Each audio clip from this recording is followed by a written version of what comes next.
We're on air with Sig Anderson. How are you, Sig? I'm fine, and how are you? And first of all, a very, very Merry Christmas to you and yours and everyone and all the listeners of your local station, 88.6 Plenty Valley FM. Feel the love in the holiday season. Yes, thank you, and Merry Christmas to you, and a Happy New Year. I hope it's going to be a really, really good one. Oh, I'm sure it will be, yes. This is lots of listening for you guys right through on the radio, so you can hear some good things. So apparently you're going to do the Boxing Day cinema stuff on Boxing Day. Yeah. There's lots of films opening on Boxing Day. It's usually the biggest film day of the year. But first of all, we got a film which is opening a bit later. It's a nice Christmas film. It's opening on January 11, a little bit later. But it's an interesting film I think you guys would enjoy. I thought I'd bring it to your attention. It's called The Holdovers, and it stars Paul Giamatti, which is a really well-known actor. You know, he's done very well in a lot of stuff, and he plays a bit of an old grump in this one as well. And he's a nice little story, I think you'll find.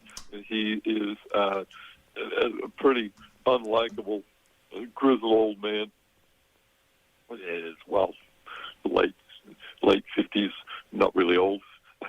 And he's the teacher, which is not real popular at a fairly exclusive school in the Midwest, Massachusetts, or the East Coast, Massachusetts. And no one likes him. He's not really popular at all. His staff doesn't like him. The headmaster doesn't like him. And he's a pretty objectionable person, and he's a bit pompous and arrogant about a lot of things. And he's very unforgiving for the kids, and so the high school kids in the college, they don't like him very much at all, and it's his job to look after.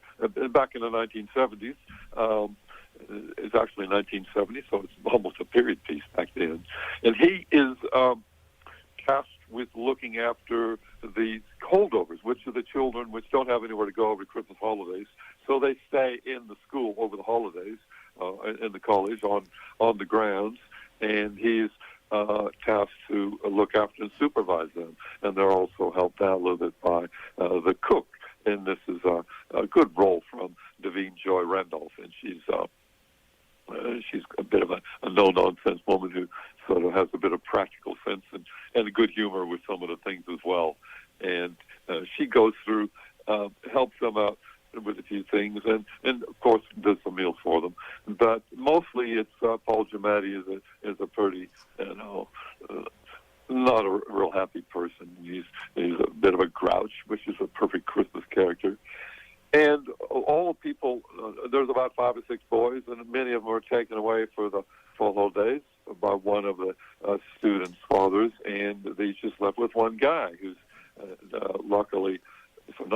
but unfortunately hasn't been able to get home to his parents. They don't care much about him. They go off on holidays in Europe or whatever, and he's left there alone with this Grinch of a teacher, grump of a teacher, and also the cook. So it's firstly a three-hander between these three, and they are a little bit difficult initially with the relationship between this young lad who's, doesn't feel really loved by home. He's got a stepfather who races off his mother, and mother is not really, caring towards him. She wants to get on with her life a bit more, and it gets a bit difficult there. And we have, this is a nice Christmassy film, as I say, they get together a bit and they sort of organize and sort of become a bit of a peaceful coexistence and learn a few things from each other and the way they get through things and go through some of the trials and tribulations of some things that happen. This film is filmed totally on set in the school. There's no sound stages or anything, and it was during the Christmas, so they wanted hope for a bit of snow, and luckily they got it in Massachusetts, and they were filmed in real situations, and that was much better for filming. It's much more realistic because, hey, yeah. It was.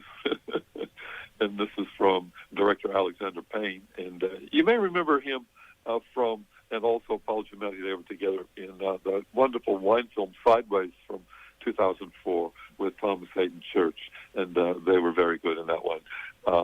So he played a bit of a grump in that one, a bit of a wino snob as well. And that film sort of killed Merlot for everyone, although it was a bit of a gag in the film. But it certainly had a bit of effect on the market, unfortunately. But it was pretty good. This was in 1970, so smoking played a pretty big role back then, and so there's a lot of props here which virtually had supporting roles. So I think you'll enjoy that. It comes out once again on January 11th. It's called The Holdovers with Paul Giamatti. A great actor. He's very good in the role as the Grouch in this one. So enjoy that one. Well, thank you very much, Sig. It's glad we didn't expect a little impromptu cinema thing, but it's really appreciated. I really love it. Yeah, that's a good one. Now, a couple other films we can see on Boxing Day.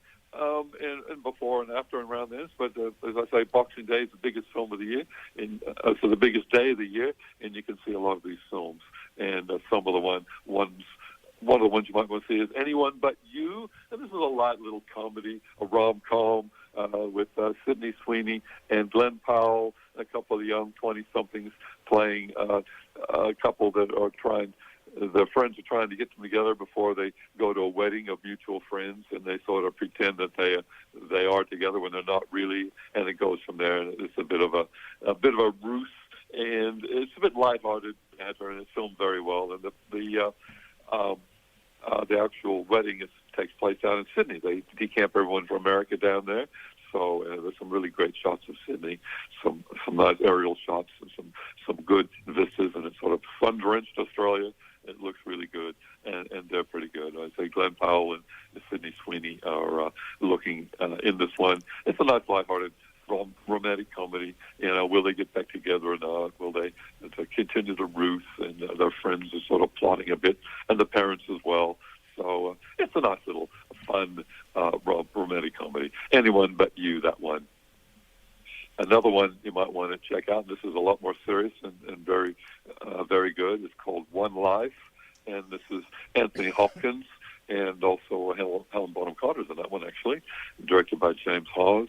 And this is a really good film about Anthony Hopkins playing a character during the war who saves a lot of Jewish children, and he organizes them to be taken out of Germany, and they are virtually saved by him. And then years later, there was many of them. They meet up with him, and then they get into a television program where they trace down a lot of them, and they find out how he's helped a lot of these people virtually stay alive. And this is very good. Anthony Hopkins playing a pretty quiet, unassuming, modest character who just likes to get on with things. And there's really interesting flashbacks to where he's back in the day organizing passports to these kids to get through, and sort of getting through, making sure they get on the train and get through there and organize their trains and everything. It's a lot of organizational things, and we have him being very instrumental in getting that get going. So there's a lot of appreciation for him down there. True story based on these things that happened, and you'll be able to see that one. Once again, Anthony Hopkins, very well in a solid role in One Life. So you want to see that one. Another really interesting film. Do we have a few messages before I go on? Yes, why not? No messages. Well, no messages. Keep going. Okay. Sounds good. Okay, so Poor Things is a really fantastical film. This is an original film with a lot of lovely visuals, sound, really a lot of it done with fisheye lens with a bit of soft focus edges and deep centers on it. It's amazing. Poor Things is a film from Yorgos Lanthimos. You may remember him from another film which is almost inaccessible called The Killing of a Sacred Deer. And he also did The Favorite, which is much better, about the English aristocracies. And Poor Things is an amazing story. Emma Stone plays the role of a woman who has a brain transplant from her from her unborn children unborn child when she dies, and then she sort of, as in an adult body, she sort of grows up and learns things and becomes aware of things as she's learning about the world from a newborn's brain. And it gets a bit crazy from there, and that she learns the things and is looking a bit naive about things, and very quickly learns things and goes through a few episodes and a few sexual adventures as she gets a bit older mentally. And it's incredibly visually sumptuous, just amazing. And Poor Things, and it's, I think, up for many Academy Award nominations, expected to be up there. So you might want to see this. Yeah, Yorgos Lanthimos done a really good job on this one, and it looks absolutely sumptuous. Pretty drama from early England and earlier 18th century England, and it goes through there. So Mark Ruffalo playing a spurned lover, Willem Dafoe playing the father, who is the surgeon responsible for a lot of this, and we have or like the doctor looking after putting her together and following her development. So very intriguing film there. Once again, Poor Things, and that you want to look at that one. Another interesting one you might want to see. It's a lot of fun. Migration, the latest animation one has come out, and this is an incredible story. We have the group of mallard ducks, which fly from New England right down to Jamaica for the winter, and they have all kinds of crazy happenings on the trip, and adventurous and things going on, and things go wrong, and they try to get out of situations and try to get all the way down to Jamaica. And this is a lot of fun, nice little animated film, as you would imagine, directed by Benjamin Renner. We have voices from Elizabeth Banks, Simone Joanna, and also Awkwafina, and good old Danny DeVito comes in with a nice voice part on that one. So you want to see that one. Once again, that's called Migration. Another one you might want to check out is Wish, the latest big one, animated film from Disney. And this one's a little bit tired, I think. I didn't really get right into it. It's a formula. It's based on When You Wish Upon a Star, the big Walt Disney song, and people make wishes, and they are granted to take their wish from the local king of the kingdom, and he collects his wishes and doesn't give them back. And our young girl, who's a bit feisty with the big eyes, as you can imagine, very formula, and she wants to save the world and get everyone's wishes back where they belong with the people, and she goes on a campaign to get that happening. And then she's young and got a lot of spunk, and she blinks those big eyes and gets them through. And the evil king, is he going to be successful in this one? Is she going to rally the ranks of the people, and things are going to happen? So it's a bit tired and true, and they've done it so many times. You've seen it. And I don't think this is one of the best Disney films. So I say we've seen it before, and it's pretty formula. So you may want to see that one. It'll be nice for Boxing Day anyway. Chris Pine, one of the voices again, and Ariana DeBose is a young girl, and that goes through there.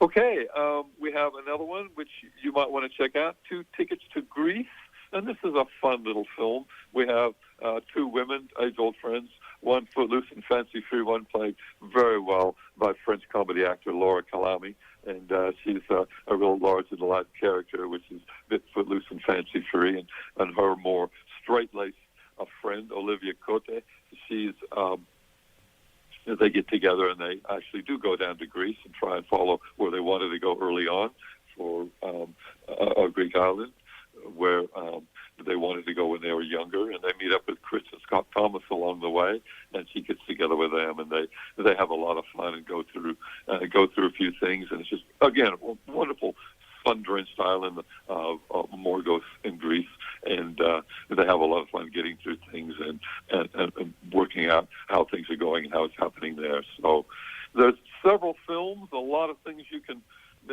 see. With several of the other ones, just real quick, another one you might want to check out is we have Aquaman in the Lost Kingdom with Jason Momoa and the Big Islander guy, and he is back with Aquaman, so that might be a fun for you to see also with Patrick Wilson, and he's back saving the world, as you can imagine, from this watery film. So lots of films to check out over Boxing Day. And once again, I'll see you down at the cinemas. Down there, Boxing Day is the biggest film day of the country. So if you want to get a film down there, you want to get in early and get your tickets because everyone else will be down there. So several films for you guys to check out then, Hillary. Well, thank you very much, Sig. Have a Merry Christmas and a Happy New Year, and everybody else as well. You're listening to your local station, 88.6 Plenty Valley FM. This is Valley Lifestyles with Hillary.